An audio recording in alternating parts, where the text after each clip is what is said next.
outra forma a arquitetura, olha que interessante essa residência no Japão, eh, olha como é diferente o processo arquitetônico, né, da residência. Olha como tem muitas interferências de pilares, né, de parte estrutural e também, né, depois ele vai trabalhando ali fechamentos. É uma outra maneira de pensar a arquitetura. Vocês vão ver de arquitetura, não só arquitetura, mas tudo que é arquitetura, né? A gente precisa pensar na execução dela, que é o mais importante, assim dizendo, né? A gente só pensar no papel e não ser execuível aquilo. Então, olha como ele pensou de uma outra forma, porque ele precisava trabalhar esses elementos ao qual ele ia executar essa edificação, né? Assim dizendo. Então ele vai pensando de uma outra forma, como paginação desses pilares, continuidade, o que que é estrutura principal, o que que é secundária, como assim, né, secundária? Secundária pode ser o telhado, pode ser uma laje, né, a principal, os pilares, as vigas, né? A laje também é primária, né, porque é o eixo de tudo ali, assim dizendo, né? É, o miolo, né, como se diz assim, os velhos dizem isso, né? O miolo de tudo que está ali dentro. Depois o resto é confete, né? Como eles diziam, fechamento. Então ele tem que precisar pensar em tudo isso. E olha que interessante como essa casa ela tem muito isso e mostra é, a estrutura como partido arquitetônico. A gente chama de partido arquitetônico, né? Conceito arquitetônico e tal. E olha como ela mostra muito isso. E dá para entender que o arquiteto tirou proveito de tudo isso, tá? Ele faz questão de fazer tudo isso.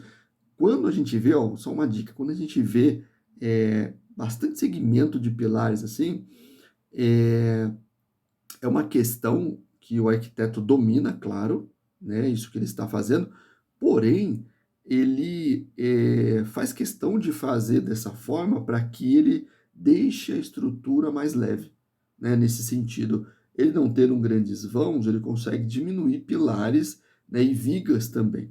Isso é muito interessante. Ele tem que ter um trabalho ali, né, de compatibilização de todo o projeto, que tem que ser muito interessante. Isso tem que ele ficar muito atento, né, nos desenhos dele precisa ser bem esmiuçado, né, assim dizendo.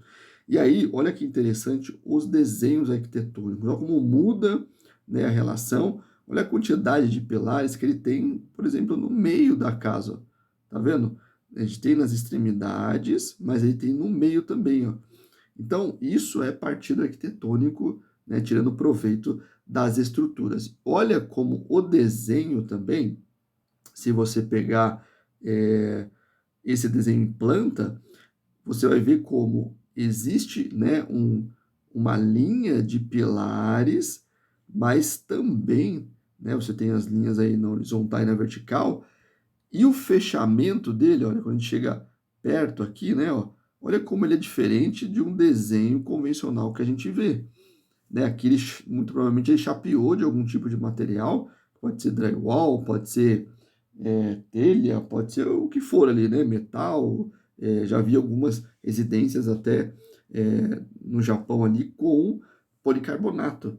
Eles fazem muito isso, tá? E aí, isso é um outro tipo de conceito. O pensamento dessa arquitetura é diferente, né? A estrutura é uma peça onde não é escondida e é muito diferente, né, a maneira de se projetar. Você tem que pensar projetando é, em estrutura, principalmente, né? Depois vem as instalações, depois vem os fechamentos, e ele vai fazendo essa composição geral. O que ele vai entender é exatamente isso daqui, ó.